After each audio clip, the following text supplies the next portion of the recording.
اس پورے سینیریو میں بہت کم قوتیں ہیں جو خوش ہوں گی، لیکن ایک شخص جو ظاہر ہے بہت زیادہ خوش ہے، اس کو خوش ہونا بھی چاہیے. جس طریقے سے اس دنیا کے سب سے طاقتور ترین شخص کو وہ اپنی جنگ میں کھینچ کر لے آیا ہے، Netanyahu. All praises for president Trump. سنیے وہ کیا کہہ رہے ہیں.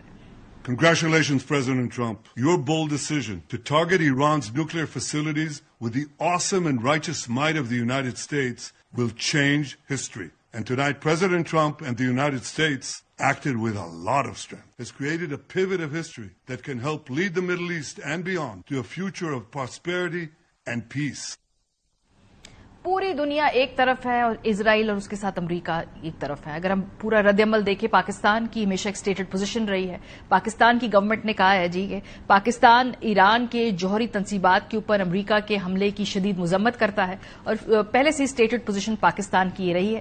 ترجمان دفتر خارجہ کا کہنا ہے کہ امریکہ کے جو حملے ہیں اسرائیلی حملوں کا تسلسل ہے، خطے میں کشیدگی میں مزید اضافے پر گہری تشویش ہے.